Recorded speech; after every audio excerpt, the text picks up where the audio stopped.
Bonsoir, bonjour, ça dépend de l'heure à laquelle vous me recevez chez vous. Aujourd'hui, nous allons parler des couples concernant tout ce qui rentre comme ingrédient, comme situation, comme problème dans le couple. Et là, je n'ai pas dit, nous allons parler du mariage, parce que le mariage, c'en est autre chose. Le couple, c'en est autre chose. Le mariage, c'est un sacerdoce. Il faut doter et marier. Là, on peut parler du mariage. Mais lorsque nous parlons des couples, ou d'un couple, cela revient à dire, nous parlons de deux personnes qui se sont mis ensemble. Ils se sont mis ensemble. Donc, l'appréhension de la situation ou des situations diffère par rapport à ceux qui sont dans le mariage. Parce que le mariage, lorsqu'on casse le mariage, il faut partir au tribunal, il faut qu'il y ait des avocats, il y a des procédures à suivre. Le couple, vous pouvez vivre maritalement. C'est-à-dire, c'est arrivé, vous étiez fiancés, et bien vous avez eu soit une histoire comme ça, et après, il y a eu un enfant, ou il y a eu des enfants, et vous vivez maritalement. C'est vrai que c'est une forme de mariage, mais qui n'est pas totalement reconnue de façon légale. Donc, rapidement, nous allons essayer un peu de papoter là-dessus et évoquer certains points, parce qu'il y a des points d'ombre, tout comme il y a des points aussi, je dirais, bénéfiques. Alors, dans le couple, nous remarquons qu'il y a beaucoup de problèmes. Ça peut être du côté de la femme, ça peut être du côté de l'homme. Ça peut être des deux côtés des familles et qui n'arrivent pas à s'accepter. Mais aujourd'hui, je voulais simplement insister sur un fait, que ce soit toi, ma soeur, que ce soit toi, mon frère. Permettez-moi de vous tutoyer. Le langage sera plus direct. Donc, sinon on peut dire que ce soit vous les proposés, vous les fiancés, vous les amoureux, vous les sentimentalistes. Lorsque je dis vous voyez la connotation change et ça titille un peu, c'est pas bon. Aujourd'hui, nous avons constaté que beaucoup de couples présentent des situations assez difficiles. Difficiles pourquoi? Parce que parfois c'est du côté de l'homme, parfois c'est du côté de la femme. Et pourtant, lorsque deux personnes se découvrent, lorsque deux personnes s'acceptent, lorsque deux personnes communient pour vivre une vie d'ensemble, au début,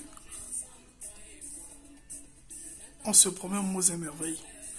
Au début, c'est le paradis. Au début, c'est vraiment la lune. C'est des journées entières. C'est tout ce qui est waouh.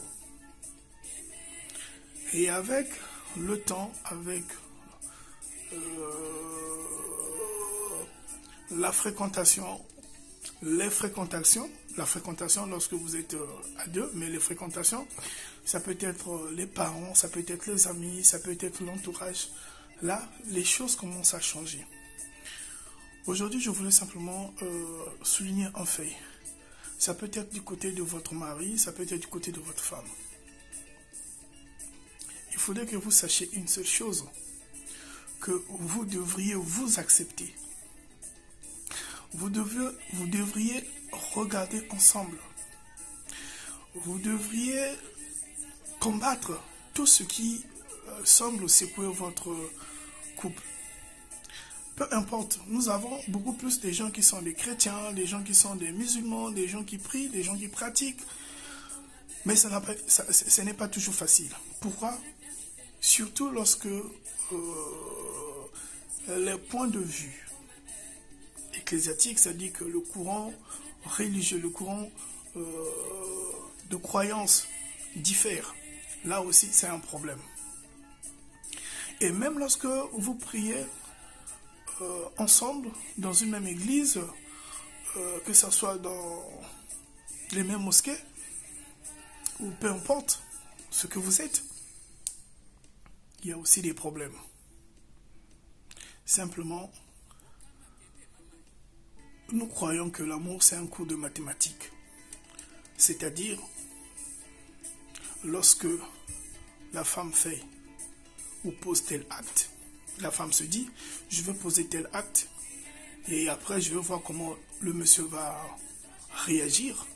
Mais lorsque la femme pose l'acte, la femme oublie que le monsieur aussi, lui, il a son cerveau, il a sa moelle épinière, il a sa conscience, il a reçu une éducation, il a une famille, il va aussi réagir. Mais il ne va pas réagir de la même façon. Parce que généralement, nous avons l'habitude de vivre nos amours, nous avons l'habitude de vivre nos sentiments, nous avons l'habitude de vivre nos vies communes avec les oreilles. Je veux m'expliquer. Avec les oreilles, comment? Généralement, lorsque vous êtes en couple, il faudrait éviter de prêter oreille. Il faudrait éviter de pouvoir se ressourcer, de pouvoir marcher sur l'expérience des autres. Ah tiens, il y a mon frère qui a eu tel problème avec sa femme. Tiens, il y a ma soeur qui a eu tel problème avec mon beau-frère. Et bien donc, moi aussi, ça sera pareil. Non. Ma soeur, tu n'es pas mariée à ton beau-frère. Et mon frère, tu n'es pas marié à ta belle-sœur. C'est-à-dire, les problèmes que vive l'autre foyer, ce n'est pas pareil à ce que vous êtes en train de vivre, vous allez vivre, parce que chacun est appelé à porter son fardeau. Chacun est appelé à porter sa croix. Et chacun est appelé aussi à vivre sa vie. Cela ne revient pas à dire que on peut se partager un peu du bout des conseils. Si, on peut se partager le bout des conseils, mais à la dernière personne à pouvoir réagir, c'est vous-même. C'est toi-même. C'est l'autre. C'est votre foyer. Il faudrait que vous ayez un tribunal. Le tribunal sentimental, si on peut dénommer comme ça. Vous arrivez dans votre chambre, vous vous dites tout. Même si ça peut faire mal. Vous vous dites tout, même si ça peut faire mal à l'autre. Prenez besoin de mettre Dieu dedans. Parce que beaucoup des maisons, beaucoup des maisons qui sont en train de se couler, ces maisons-là s'écroulent, ces couples-là se disloquent, ces foyers-là, les foyers se déchirent. Simplement, on veut mettre Dieu au centre de nos problèmes. Alors que Dieu lui-même, il a dit, le bien et le mal est au milieu de vous. C'est à vous de voir ce que vous devez faire. Nous avons une conscience. Si nous commençons à prendre la fuite, on n'a pas dit que Dieu n'est pas là. Avec Dieu, nous ferons des exploits. On dit avec Dieu, nous ferons des exploits. Mais on n'a pas dit que Dieu fait les exploits. Donc, vous ne pouvez pas, ou tant qu'on ne peut pas prendre en soi ce que nous vivions, ou ce que vous viviez, ou ce qui se passe dans votre foyer, les choses ne peuvent pas changer.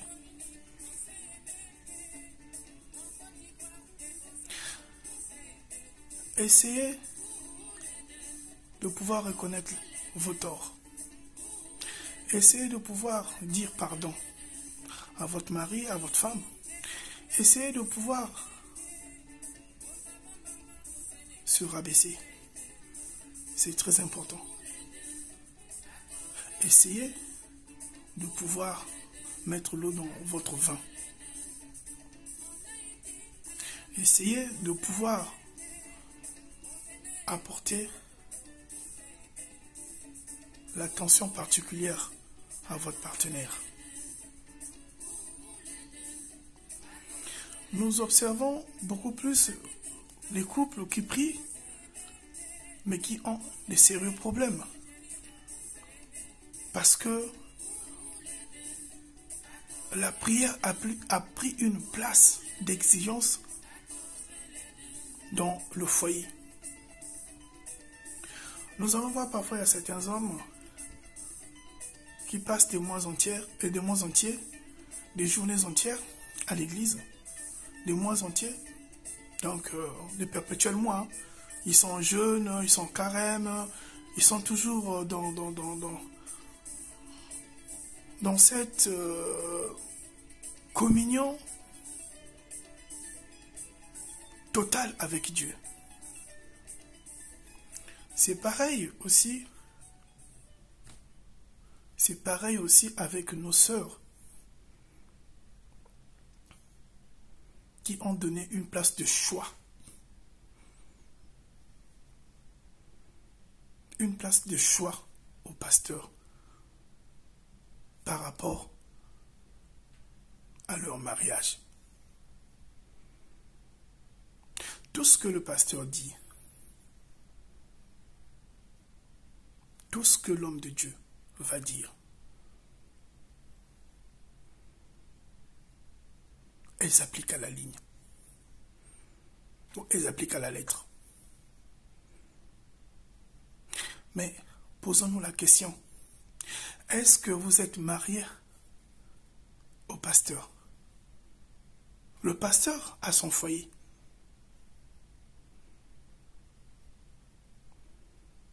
Le pasteur a sa vie.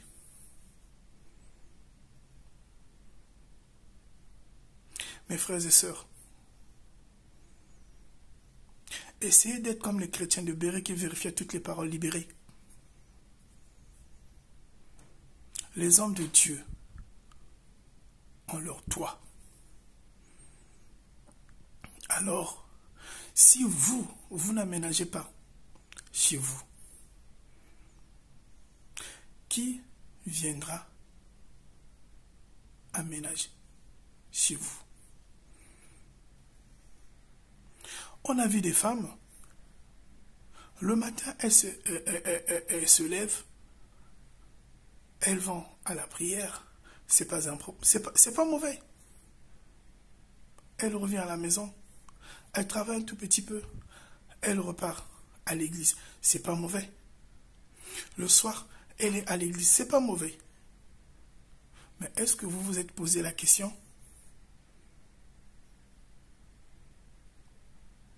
À quel moment prendrez-vous soin de vos maris?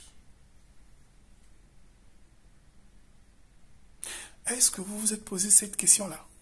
À quel moment prenez-vous soin de votre maison, de vos enfants?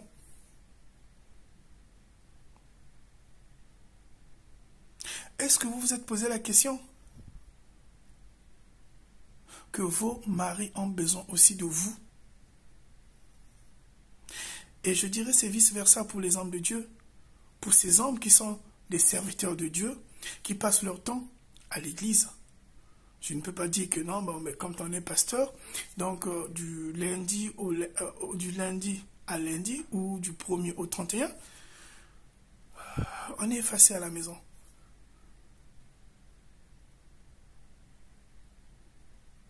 Si c'est le cas, il faudrait que vous vivez cela avec votre épouse.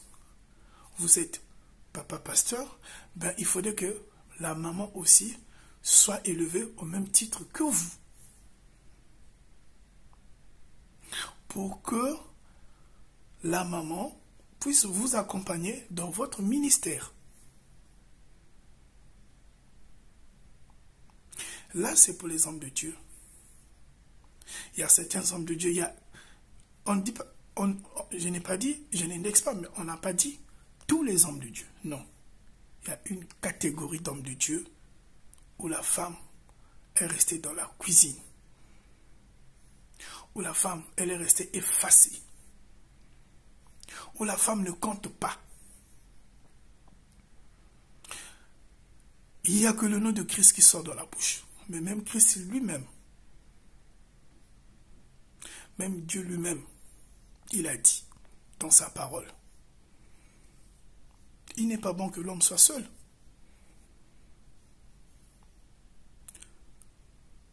Qui trouve une femme trouve le bonheur. Et vous avez trouvé une femme, mais vous l'avez égarée dans votre maison. Vous vous occupez de vos activités ecclésiastiques. Ce n'est pas mauvais. Mais essayez aussi de pêcher votre femme, c'est-à-dire de tirer votre femme avec vous, puisque c'est votre côte. Elle doit vous accompagner dans ce que vous faites. Pourquoi elle est restée à l'écart? Pourquoi c'est juste les dimanches qu'elle doit venir à l'église? Pourquoi elle ne peut pas vous conseiller? Pourquoi elle ne peut pas savoir ce que vous faites? Et pour les sœurs, vous qui êtes des servantes de l'Éternel,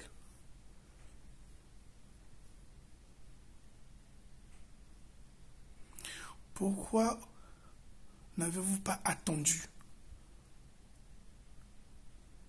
le moment voulu pour vous mettre dans le foyer, en couple avec quelqu'un?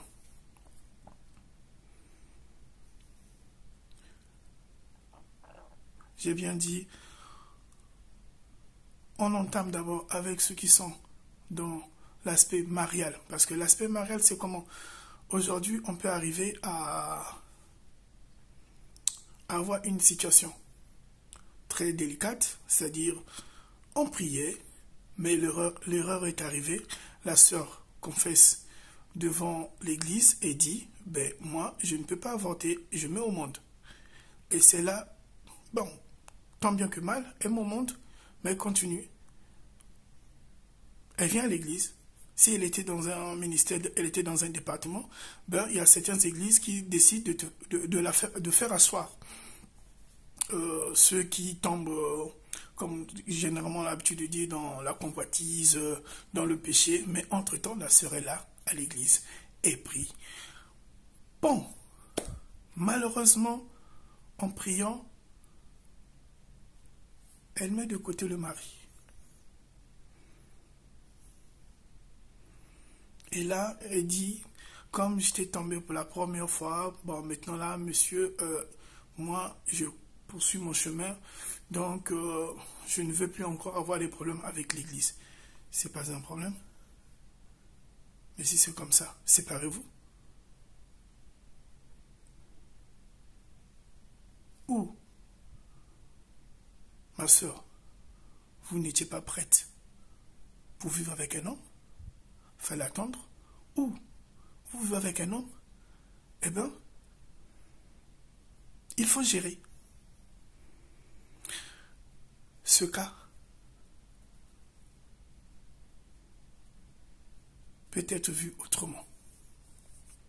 Mais nous allons aussi évoquer des couples qui ont de sérieux problèmes au niveau de la communication, c'est-à-dire que le dialogue interne dans le couple n'existe pas. L'influence parentale au sein de ce couple, ou au sein d'un couple. Donc parfois ça peut être la famille du monsieur qui veut chapeauter tout, qui veut tout connaître, qui veut tout gérer, qui donne même des dictats à leur fils, et le fils quand il arrive à la maison, il impose. Tout comme la famille de madame.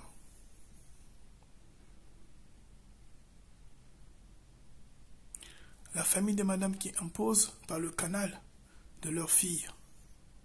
Ça peut être les tantes, ça peut être les sœurs, ça peut être le papa ou la maman, ou les frères. Là aussi, on va dire, si vous n'étiez pas encore prêt, pourquoi vous vous êtes mis ensemble? Ma sœur, si vous n'étiez pas prête, pourquoi avez-vous voulu accepter rester ensemble avec ce monsieur? Parce que vous ne vous rendez pas compte, on ne dit pas, on dit couple parce qu'on est deux, on ne dit pas trouble. Pour être à trois. Lorsque deux personnes marchent ensemble, lorsqu'ils regardent dans la même direction, ils vont loin. Mais lorsqu'il y a une troisième personne qui s'infiltre dans la relation, il est très difficile d'aller loin. Parce que la troisième personne devient le diable. Et c'est ce qui s'est passé au temps d'Adam et Ève dans le jardin d'Éden. Adam était heureux avec Ève. Mais lorsque le diable s'était positionné pour s'infiltrer dans leur relation,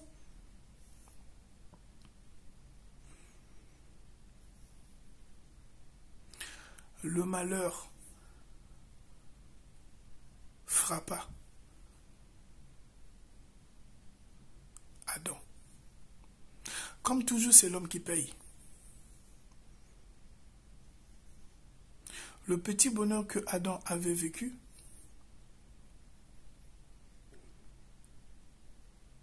venait de voir ses jours écourtés. Ma sœur, mon frère, j'aimerais vous dire aujourd'hui, faites attention. Vous pouvez avoir vos problèmes, vous pouvez avoir vos difficultés, vous pouvez avoir vos discussions, vos disputes, vos tensions. Mais lorsque quelqu'un du dehors s'ingère dans ce que vous traversez,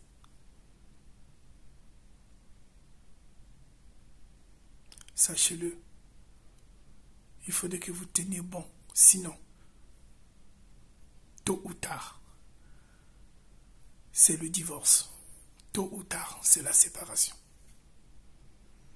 Parce que parmi vous, il y aura soit votre mari, il y aura soit votre femme. Je me réserve de dire épouse parce que là, je n'ai pas parlé de la mairie. Donc votre femme ou votre mari, l'un de vous va se retirer. Même si ça ne sort pas du fort intérieur pour le moment. Même si l'autre ne vous le dit pas. Mais votre partenaire est en train de supporter. Donc c'est à force de supporter les situations, à force de vivre intérieurement, à force de gérer dans la solitude, dans la tristesse, dans la douleur, on se détruit déjà de l'intérieur. On pleure à l'intérieur. On souffre à l'intérieur. On gémit à l'intérieur. on cache cela avec le sourire. Mais le jour que ça va monter, ça va monter, ça va monter, ça va monter. Et quand les larmes vont beaucoup couler, on va essuyer les larmes. À la fin, on va dire, ça suffit. Et comme ça suffit, parfois ça peut être au cours d'un repas. Ça peut être après une bonne promenade. Ça peut être après votre sortie. Vous étiez dans la joie, vous étiez dans la gaieté, vous étiez vraiment dans ce qu'on peut appeler même le samadhi, c'est-à-dire l'excellence de la douceur totale. C'est à ce moment-là que l'autre va vous dire, tiens, chérie, assois-toi. Aujourd'hui, je pense que c'est fini entre nous deux.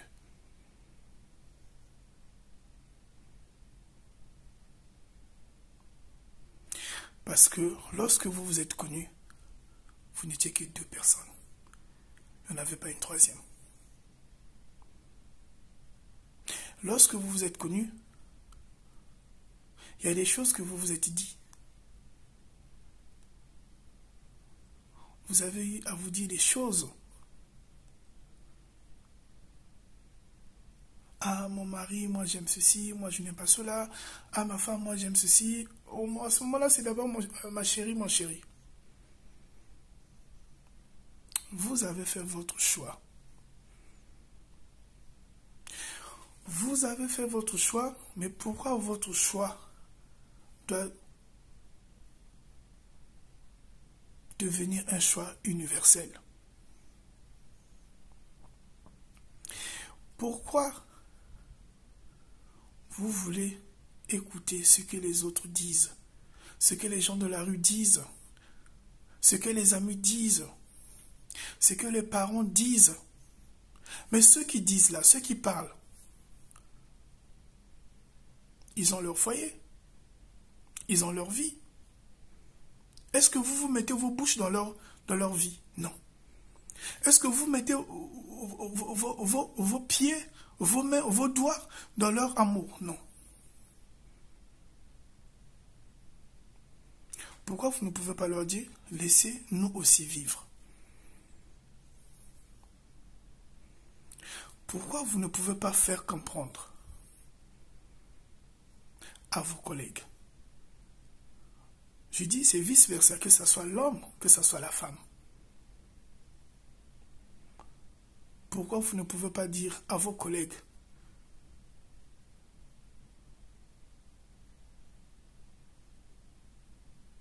pourquoi vous ne pouvez pas dire à vos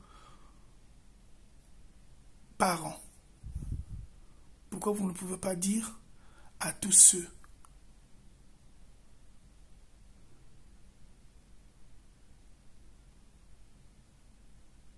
qui viennent salir votre relation?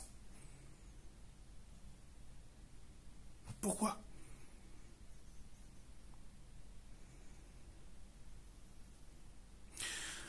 Nous avons l'habitude de pouvoir souligner aussi des faits, puisque nous sommes dans la même société, que tiens, moi, avec mon passé, je fais attention. Mon frère, ma soeur, si aujourd'hui vous évoquez votre passé dans votre nouvelle vie, c'est que vous n'avez rien compris. Je vais vous donner un exemple.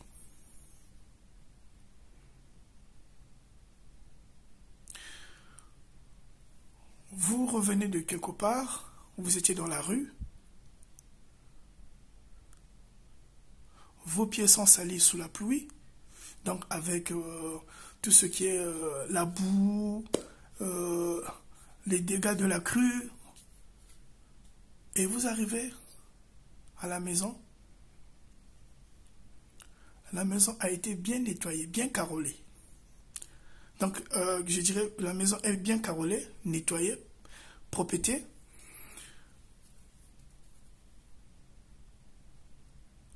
À haut niveau, à haut débit. Vous voyez, les carreaux brillent. C'est vous qui avez quitté la rue avec vos sandales boueuses.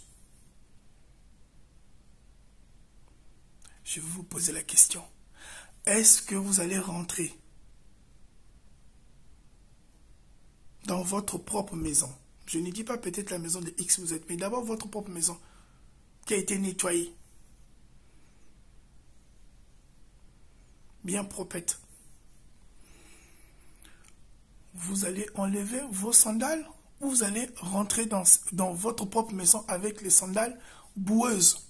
Parce que quand je parle boueuses, les sandales boueuses, ça dit que vos sandales portent de la boue que vous avez ramassée dans la rue parce qu'il pleuvait.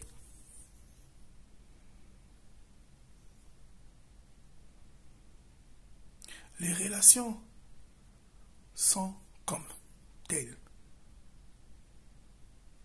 Avec les situations que vous pouvez croiser. Mais que votre passé ne ressurgisse jamais. Que votre passé ne ressurgisse jamais. Vos passés ne ressurgissent jamais.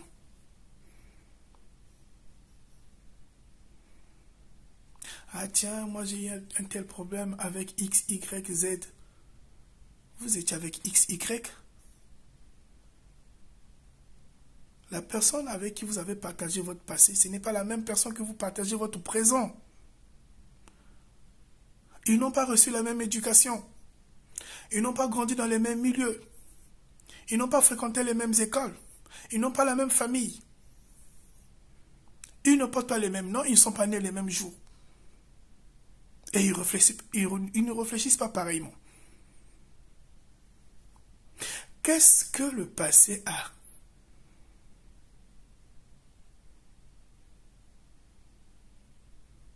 Qu'est-ce que le passé a dans votre relation?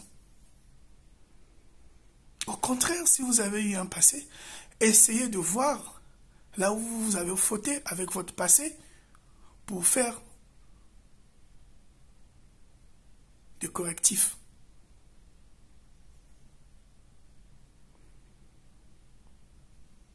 Sinon, vous allez rentrer dans cette maison qui est bien nettoyée, bien propre, avec des sandales boueuses. C'est-à-dire, vous débutez une nouvelle relation avec votre histoire du passé. Et c'est ce passé-là qui va gaspiller votre nouvelle relation. Donc, si on comprend bien, si ce n'est pas les parents, les amis, les connaissances, l'entourage, mais ce que vous vous mettez dans la tête, ce que vous pensiez, ça détruit. La pauvreté d'un couple,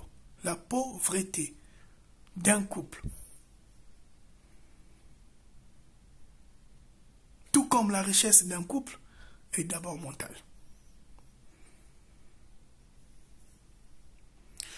Je répète, la pauvreté ou la richesse d'un couple est mentale. Lorsque vous êtes riche mentalement, vous le serez financièrement.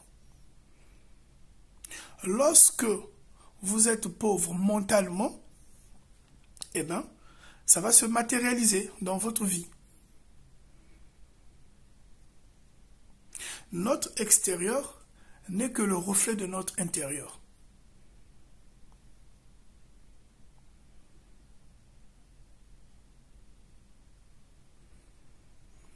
Lorsque je parle de la pauvreté, on n'évoque pas les sous.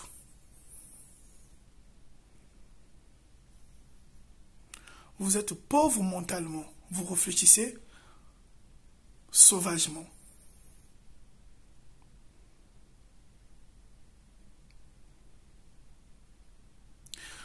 Vous réfléchissez à l'envers. Et ça pose problème dans les ménages. Simplement parce que vous voyez les choses à votre façon. Vous voyez les choses à votre manière. Et associé encore, surtout, avec l'entourage malsain.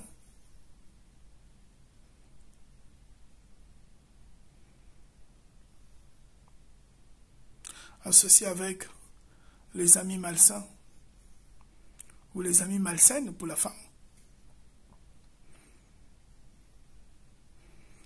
Ça gaspille la coloration de votre amour.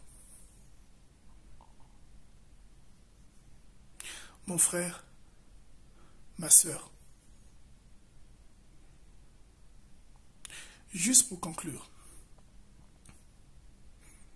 le pasteur ne doit pas prendre la place de choix de ton foyer.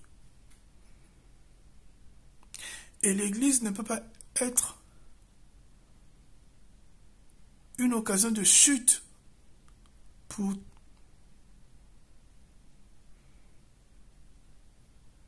te déchirer avec ton mari ou avec ta femme.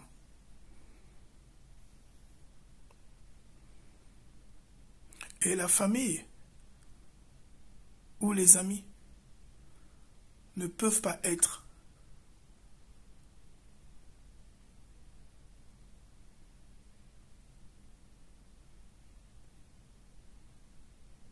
la famille, les amis ou ton entourage ne peuvent pas être ta chute pour détruire ce que tu as commencé à assumer.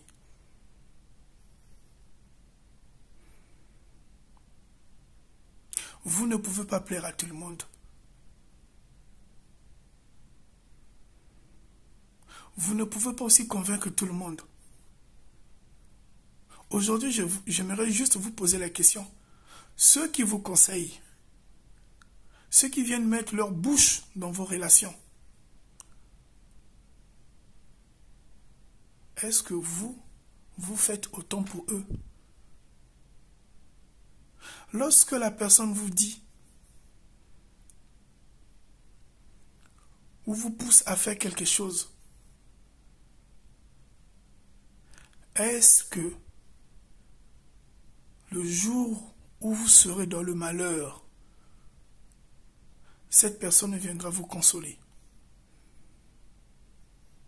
Le jour que vous serez dans les difficultés, est-ce que cette personne sera là? Parce que lorsqu'on est dans les problèmes, lorsqu'on est dans les difficultés, lorsqu'on est dans les soucis, la journée, ça ne se sent pas. On vit, on danse, on mange. Mais le soir, dans son lit, on est seul. À ce moment-là, celui qui vous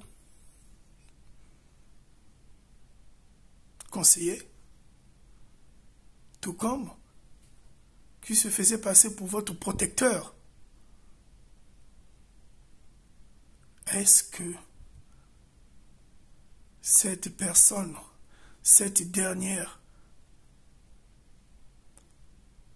va partager vos nuits ensoleillées? Est-ce que cette personne, cette dernière, va partager vos nuits ensoleillées? Les nuits ensoleillées. Pendant que les autres dorment. Les autres dorment. Mais vous allez faire les nuits blanches. Parce que vous avez été remonté par quelqu'un qui voulait simplement se servir de vous qui voulait simplement se faire plaisir, qui voulait simplement que vous l'écoutiez, mais qui n'a pas pensé à votre bonheur, qui n'a pas pensé à votre paix, qui n'a pas pensé à votre santé, qui n'a pas pensé à votre vie, mais qui a été égoïste. Vous voulez construire votre vie, vous voulez construire votre paix, vous voulez construire votre bonheur, eh bien vous êtes seul à le faire. Vous êtes seul. Même les jumeaux ou les jumelles qui viennent au monde à deux, mais ils ne viennent pas au même moment. Les secondes et les minutes les séparent. C'est ce qui différencie la vie.